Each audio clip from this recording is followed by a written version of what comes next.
All right, I'm here with the head coach of Rhode Island women's basketball, Tammi Reiss, also a gold medalist recently with the USA 3-on-3 basketball. I wanted to start with that, just that experience.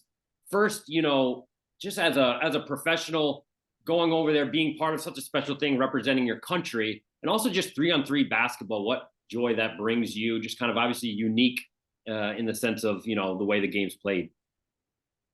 Well, first, I wanted to be a part of 3-on-3 because with whatever you run 5-on-5, there are really 2-man games, 3-man games. And I wanted to get away from less 1-on-1, the dribbling, the over dribbling, the dominating the ball, which you see a lot. And so 3x3, because of the different rules, you have 12 seconds to score. You really use actions within a 3-man or 2-man game to really score. The last result is going 1-on-1. And so for me, expanding what we're going to run 5-on-5, and really learning the 2- and 3-man games and quickly different actions, reads, how you teach it, how you break it down. So that's really why I got involved with 3x3. Other than also just loving the purity of the game and how quick and how fast it's played, decision-making, 0.5. And so that's really why I got involved with it. And then secondly, the experience of going to a World Cup, coaching some of the best players in the world. You really, I coach my own kids a lot and my own players. So to be able to learn from other players, their experiences, good, bad, and different, was a joy for me. Coaching Haley Van Lith, Cameron Brink from Stanford, Sierra Burdick, who played at Tennessee, and obviously Lene Harper played at Ohio State and Kentucky.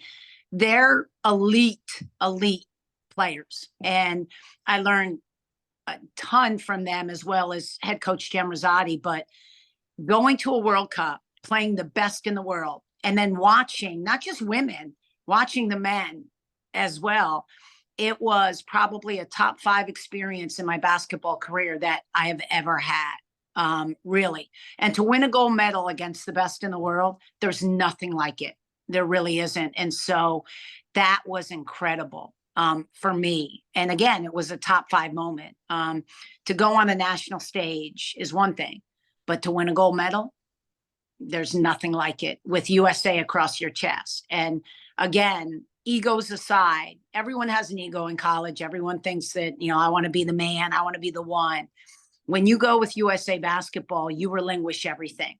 I became an assistant coach again, which was unbelievable for me, doing every scout, staying all day and from 8, 9 in the morning till midnight, scouting and preparing scouts. You forget what it's like to be an assistant coach. And for me, it was really, really good again. I spent my whole summer being an assistant coach. So, the whole package, everything about 3x3 for me is a learning experience. And I loved it. Absolutely loved it. Oh, that's great. And that's kind of a perfect segue, you being assistant to, a pretty damn good assistant you have, and the contract, extension with Coach Amadou. What, he's one of those guys that every offseason, in covering you guys, I kind of feel like, all right, where's he going? Because obviously of what he's been able to do. But to kind of have this type of contract, which is a commitment from the program as well, because it's not a year-to-year contract. What does he mean to you? I know you could spend 30 minutes on it, but just briefly what that means and what it means to have the program committed to not just you, but your entire staff. Well, my whole staff, people come after my whole staff every year. But the past 2 years when we've had success, obviously, I thought I was going to lose Meg this year. She had multiple people come after her very, very hard, and she really wants to be a head coach.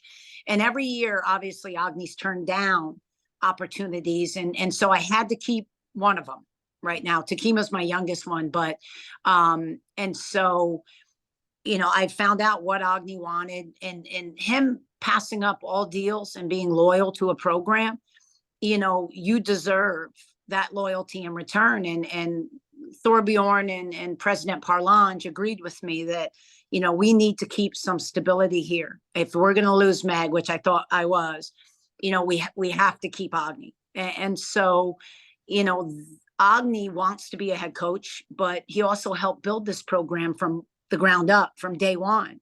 And so he'd love to stay here and be a head coach. And so once we found out what Big A wanted, it just was really the powers to be deciding this is what we're going to give him to keep him. And so that's how that came to fruition. Obviously, he's my brother, and I owe a great deal to Agni. I could not do what I do without him. So I want him to be able to be a head coach. And if you're going to sacrifice, then he deserves this. And again, if we keep this rolling and keep it a winning program, and why not? Yeah. Everything, the way we do it, how we do it, he knows it. So why go out of house and find someone who's going to completely change or do it a different way when the blueprint's been laid? So it just, you know, it makes complete sense. And so that really is how that deal came to fruition, and how we were going to keep, you know, Agni here. And so I'm just indebted to our obviously administration for agreeing and seeing it the way, you know, I saw it. Yeah, no, that's great. It's great to see. And, you know, kind of moving forward, I know we've already talked about this past season. I want to talk about obviously some beyond the coaching and the contract extensions. Obviously, you got a new crew coming in. It's college basketball. You obviously have a strong core as well. But I want to start with a few of the transfers. You know, Hyman, Davis, two, you know, I've seen, kind of going back, watch the tape. These are high level players in terms of talent wise, who are obviously going to contribute right away. Just briefly, kind of what they're going to bring to the table. We know you lost a couple with the transfer portal, but they come right in, and, you know, here we are.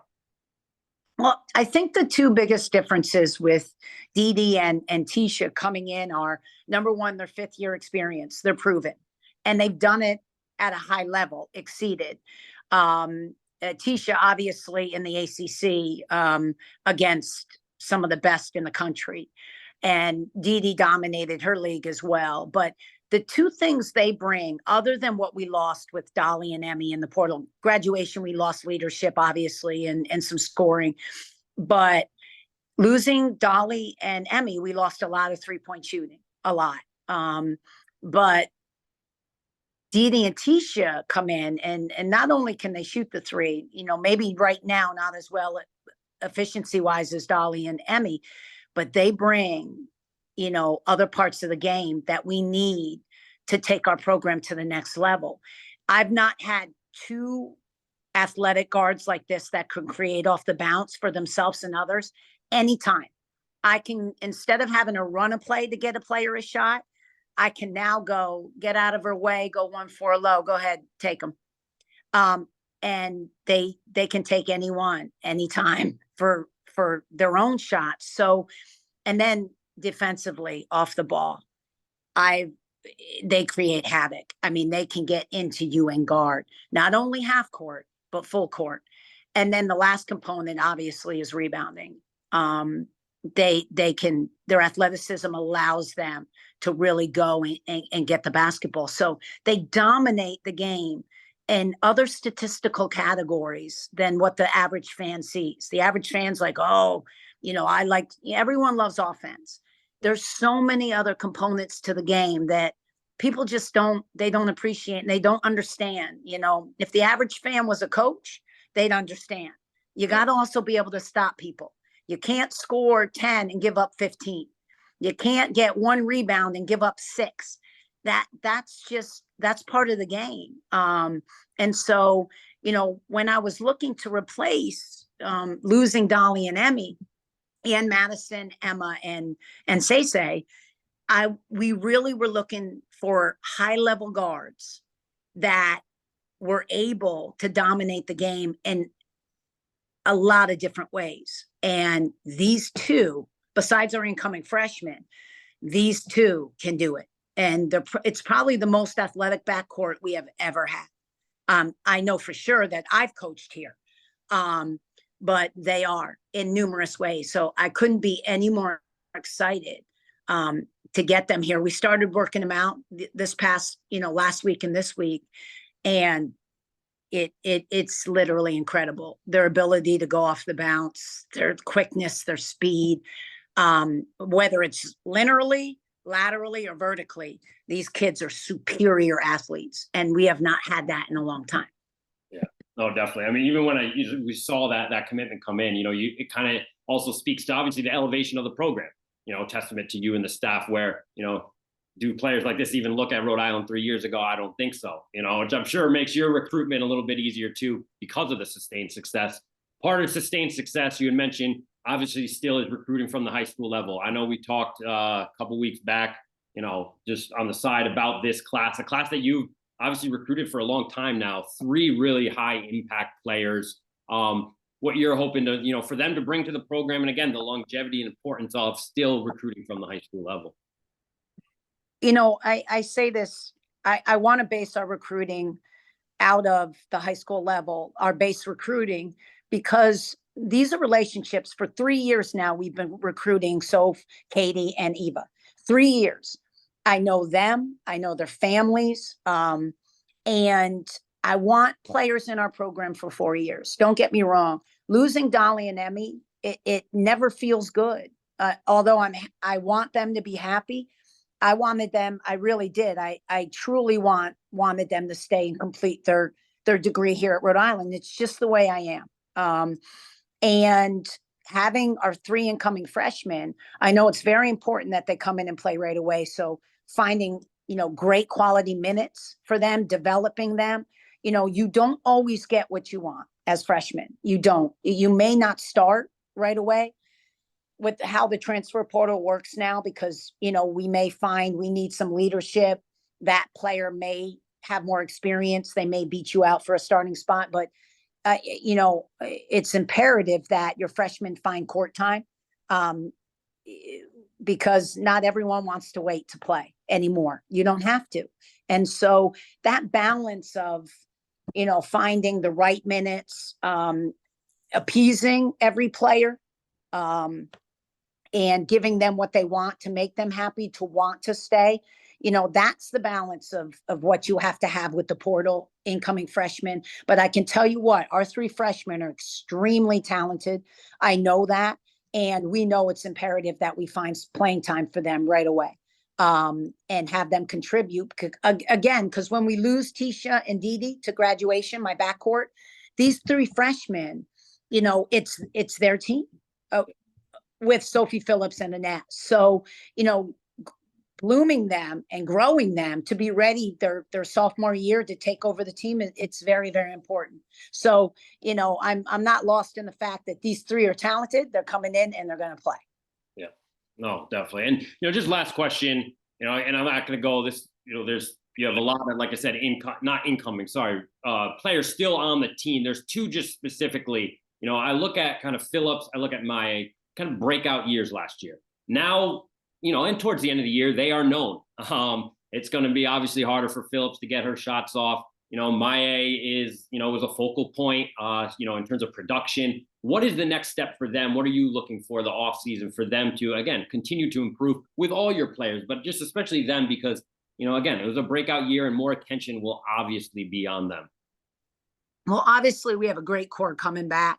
Maya and Sophie, really, they had breakout years last year. And, when we meet with our players at the end of the year meetings, and I'm very, I praise them for what they did, but I'm also trying to grow them as players. And I'm very critical. I'm very hard on them, from the fact of this is where we need to take your game. Why? Because you're scouted now. People know you're not an unknown commodity. At the end of the year, people were face guarding Sophie Phillips, just not letting her touch the ball. And so, again, that's why we brought Tisha and Didi in. Go ahead and do that. Go ahead and face guard or try to focus and double Maya. We've got scores all over the floor now. And so for Sophie and Maya was face-up game. We're going to try to make her a 3-4. Much like we did with MP Faposi, taking her out of the post, letting her face up more, guard skills, because she's going to need that when she goes pro. For the French national team, she's going to have to play some 3-4. And that's the evolution of her game now. And we do that at Rhode Island. We don't stick you in a box to win games. You know, I'm not going to keep my A at the 5 with her back to the basket. She's learned how to do that.